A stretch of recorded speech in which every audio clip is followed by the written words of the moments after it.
Hola, un abrazo muy fuerte para todos. Bienvenidos a la segunda entrega de esta serie especial de Budismo con Todo, porque tiene que ver con todo. Y parte de lo que ese todo que tiene que ver el budismo es justamente de dónde surge.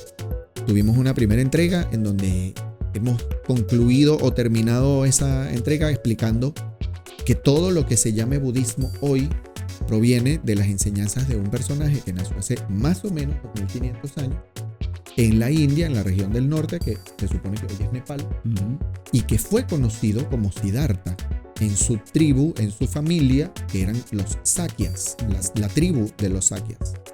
Y este joven llamado Siddhartha luego es reconocido como el sabio de los Sakyas, y por eso leemos Sakyamuni. Y luego de su desarrollo de la iluminación es que él conocemos como Buda. Que Buda no era un nombre, no era una identificación, sino era un reconocimiento que inclusive se traduce como el que así llega, ¿no? Es decir, una forma de decir es un ser iluminado, es una persona que ha logrado era una denominación más bien honorífica. Exacto. Entonces, todo eso de lo que surge de lo que este personaje enseñó es lo que hoy conocemos como budismo.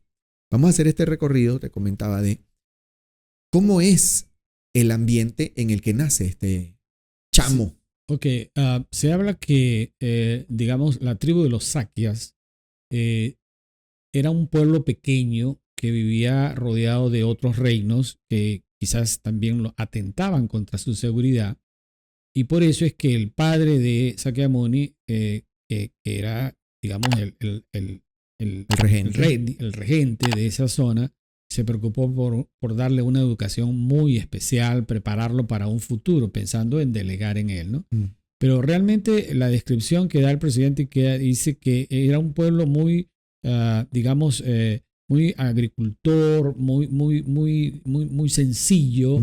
No lo describe como un gran reinado, sino que era un pueblo pequeño que inclusive hasta en algunos escritos hablan de una gran población y hablan hasta de una cifra de 1 millón de personas, pero el presidente Ikeda dice que realmente creo que él se refiere, y lo dicen los estudiosos, realmente era un gran número de habitantes, pero no hasta llegar a esa cantidad. Sí, se habla de que quizás hasta la mitad, yo puedo decir quizás hasta unas 500.000 personas podrían haber vivido en este reino. Y me interesó mucho, me llamó mucho la atención, y como un recurso para compartir sobre esa realidad. Era un pueblo pequeño.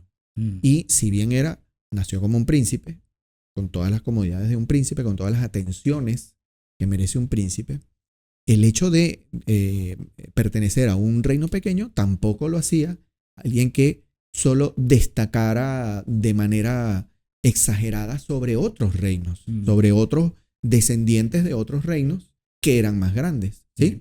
Ya vamos a ir eventualmente conversando acerca de estas regiones, ¿no? De donde que tenía alrededor y cuál era más fuerte que la otra y cuál tenían cerca, pero eran como que la tribu de los Sakyas era protegido, era como una especie de protegido de esta otra ciudad que era un poquito más grande y más fuerte, pero no tan fuerte como otras que sí eran un poder no solamente militar sino económico. Si hiciéramos una analogía, ¿no? O tratáramos de hacerla con la realidad a través de la historia de la humanidad, y estamos estudiando el origen de Sakyamuni en la India, de donde es originario.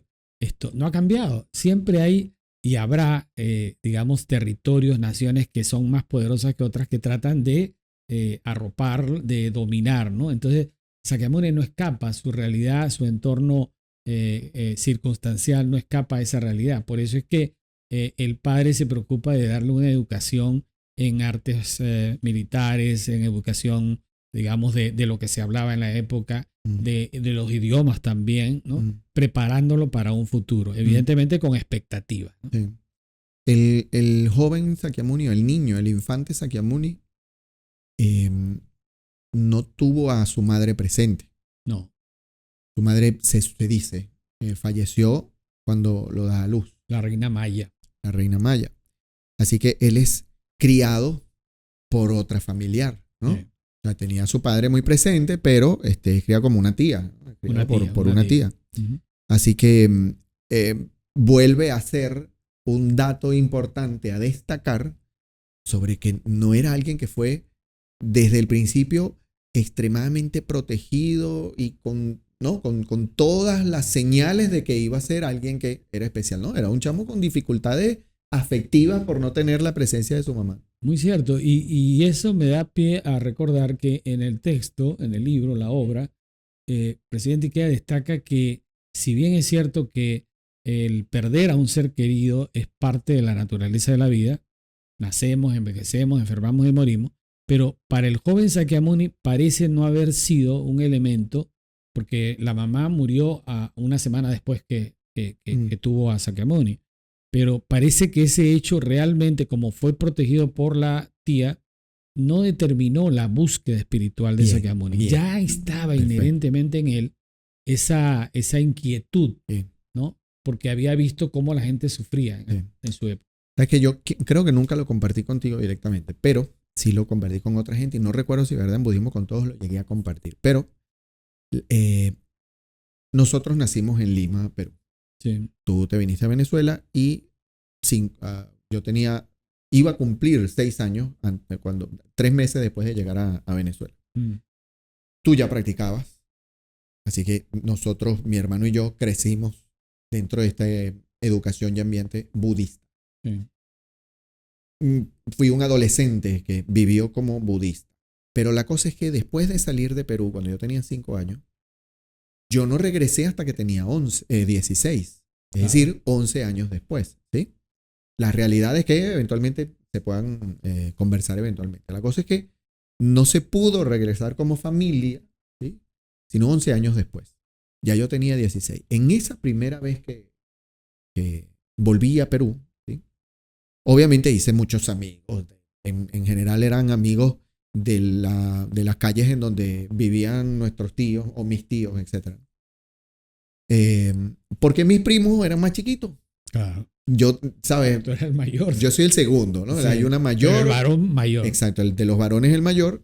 Y después hay una larga lista de 40 primos más, pero que todos son menores que yo. Así que yo, de 16 años... Que por cierto vienen más de la rama de tu mamá, ¿no? Porque la mía es muy pequeña. De la rama de mi mamá, es correcto. Entonces, teniendo esta realidad, yo hacía muchos amigos, pero que no son familia, sino gente conocida por ahí. Y uno de estos conocidos me comenta, eso fue recién conociéndonos. Quiero decir, teniendo 16 años y haciendo estas amistades, pues para mí ya era natural en ese momento decir, bueno, no, yo soy budista, ¿no? Yo no creo en Dios, yo soy budista y practico esto y no creo en esto, pero creo en esto otro. Y había un chico que tendría 15 o 16 en esa época, que encontró una curiosidad muy genuina en esta conversa que yo le estoy haciendo. Y en una sentada me cuenta que él no creció con su papá. Y eso pues le hacía tener un resentimiento muy grande hacia su padre, ¿sí? Porque su papá no estuvo presente y él tenía unos hermanitos menores, así que ya con esa edad, 15 o 16 años, él era el que trabajaba y era el que ayudaba a su mamá. Había dejado de estudiar, pero que para que para sus hermanos pudiesen practicar. Estudiar. Vivir mejor, ¿no? Pero estudiar, que no dejaran los estudios, a diferencia de él. Y yo le comento, como budista, ¿sí? Le comento que esas realidades en ningún caso son tomadas como minusvalías para el desarrollo de nuestro máximo potencial, sino por el contrario, cuando uno practica budismo, todas esas realidades que responden a nuestro karma pueden convertirse en una fuente de mayor desarrollo. Y le decía y le comentaba yo, el hecho de que no estuviera tu padre hace de que tú desarrolles una fortaleza y una convicción por apoyar a tu mamá y a tus hermanos que de repente si tu papá estaba no hubiese sido posible. Porque tú obviamente tú te dedicabas a ser niño, ¿no? A ser chamo. Tú has tenido que madurar más rápido. Y otra vez, esto es producto de una circunstancia coyuntural que vives tú, ¿sí? Pero desde el punto de vista budista, esto sirve o ha servido para que te conviertas en un joven en este caso, más fuerte, más capaz, más inclusive más sensible, porque lo que me estás contando es que tú tienes en tu cabeza, tengo que ayudar a mi mamá y tengo que ayudar a tus hermanos. Quizás en una circunstancia regular, esa preocupación no estaría tan presente, porque hay un papá y una mamá que, ¿sabes? En el familia tradicional se ocupan de los chamos. Entonces mi objetivo era decirle, pues, no desprecies esa realidad, sino abrázala y hazla tuya, ¿no? Aprovéchala para tu desarrollo. Cuando leía todas estas cosas que estamos leyendo de Sakyamuni, no pude evitar pensar en esta analogía, ¿no? esta relación. Ese chamo Sakyamuni no crece con una madre que otros primos, otros conocidos sí tenían, pero él tenía una tía que lo quería mucho, por supuesto, y que lo trataba como un príncipe, pero que no era su mamá. Y lo que dijiste hace rato, Sensei nos enfatiza que esa realidad en ningún caso frenó el desarrollo de su inquietud por resolver cosas trascendentales, sí, ¿no? sí. Entonces, ya inherentemente Sakyamuni tenía, evidentemente como misión del Buda histórico, grabado en su propia vida, que lo estaba impulsando a preocuparse por los demás, algo que era innato, ¿no? Porque se relata en la obra de Sensei que él no se podía explicar por qué había gente que sufría por nacer, envejecer, enfermar y morir. Después de morir eran los familiares que perdían a un ser querido que sufrían. Y eso lo llevó a Sakyamuni a tomar decisiones trascendentales, ¿no? Que era separarse de la familia para buscar en su espiritualidad pues respuesta a esa. Pero ¿por qué sucede esto? Me interesaba mucho conversar y desmenuzar este punto, ¿sí? Él crece siendo atendido, crece siendo muy bien atendido, me refiero, ¿sí? Tenía doncellas que todo el tiempo estaban atentos de qué necesita el príncipe, ¿sí? Comida, atenciones, higiene, alimentación y, como bien dijiste, fue educado para ser el sucesor del rey, ¿no? Así que cualidades militares las tenía, cualidades de defensa las tenía y destacaba. Sí. Es decir, era un chamo que cuando lo describe Sensei, o sea que Sensei cita a cómo se describía, decía, era un tipo esbelto, era un tipo que, ¿sabes? Reflejaba a alguien que solamente su imagen era imponente, pues. ¿Okay? Pero quería destacar una cosa antes de seguir profundizando esto, me refiero. Todo lo que estamos contando y compartiendo es lo que vemos en el libro, pero Sensei es sumamente responsable con lo siguiente. Hay fuentes, pero no todas son fuentes históricas, ¿no? Hay investigaciones, pero no todas, o van a haber unas que son mejores que otras, entre comillas, ¿no? Y entonces él cita que él dice, pues ya dijo que no hay tantas fuentes o que hay mucha escasez en este sentido, pero sí hay informaciones. Por ejemplo, hay una biografía del Buda que se llama Buddhacharita o Actos del Buda, una obra compuesta por un señor que se llamó Ashvaghosha, ¿sí? Producida en el siglo II de nuestra época, en el siglo I o II de nuestra época. Y estamos hablando que son 500 o 600 años después que vivió este personaje llamado Buda, ¿no? ¿Sí? Vemos cómo, otra vez, las fuentes escritas, investigativas, no van a ser de el año pasado se murió el Buda, ¿no? Hace dos meses vimos tal, como podemos contar con fechas o épocas posteriores donde personajes tenían un biógrafo que vivía con ellos, ¿no? Que estaba registrando todo al instante. Eso no existía en esa época, porque además de que, ya comentamos, la escritura no era algo que se tuviese en una buena estima. La figura de Sakyamuni no era esta figura santificada o deidificada desde su nacimiento, por más que se considerara especial. Sí. Y eso me trae a colación, ahorita que te escucho, que hay una parte donde el presidente Ikeda escribe que como cultura, ¿no? La cultura india se destaca, y lo dice los turistas que han ido a la India, es que es un pueblo donde no se cumplen horarios, ¿no? Los trenes no llegan a tiempo, la gente no llega a su hora en una cita, pero en la parte espiritual se ha mantenido a través del tiempo ese respeto por la espiritualidad Y Sakyamuni Buda es reconocido, por supuesto, por su labor, ¿no? Entonces, él habla de, esa es una cualidad que por eso el pueblo indio es un pueblo espiritual, Bien, por naturaleza. bien. Quisiera terminar esta segunda entrega confirmando la solicitud que nos hace Daisaku Ikeda de como entender o enmarcar muy bien su deseo, porque esto es algo que él dice, esta es mi intención. Sí. Como no vamos a tener fuentes precisas, que haya registro histórico, ¿sí? Preciso o fidedigno, 500 años antes de nuestra era, es decir, hace 2500 años, no existía. ¿Sí? Todo lo que va a existir son relatos que hacen referencia a lo que se supone que vivió, experimentó Sakyamuni.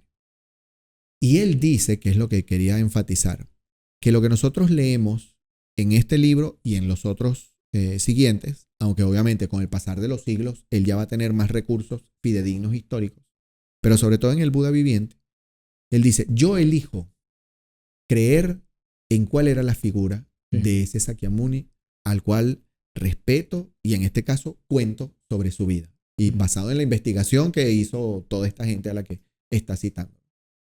Pero él me parece como muy responsable, destacable y hasta estimulante el que él diga, yo estoy decidiendo armarme esta visión de Sakyamuni. Yo creo y relato esto basado en lo que yo considero que fue ese hombre, ¿no? Lo que hizo, lo que sintió, lo que pensó. Y es muy digno, ¿no? Porque cualquiera dice, esto es lo que yo he logrado, esto los pongo y tal, pero él es muy honesto y sencillo y humilde, ¿no? En decir, esta es la imagen que yo me he formado y quiero compartirlo. Bien. Y si vamos a la raíz de por qué es un mentor, es nuestro mentor de Daisaku Ikeda quien nos ha mostrado con su ejemplo que lo que él ha luchado y demostrado, también nosotros lo estamos logrando. Por eso es que nos basamos en lo que él nos está exponiendo a través de su obra. Muy bien, sí. Con esto quisiera que termináramos entonces esta segunda. ¿Ok? La segunda entrega de esta edición especial, serie especial de Budismo con Todo. Como siempre, agradecido con todos los que pasan por estas entregas y nos comentan qué les va pareciendo, hacia dónde quisiera que lleváramos esta conversa y sobre todo si tienen acceso a las fuentes que estamos conversando, también nos comenten. Yo leí tal cosa y quisiera que ustedes desarrollaran el tema. Así que bueno, nos vemos en la próxima entrega de esta serie especial de Budismo con Todo, porque tiene que ver.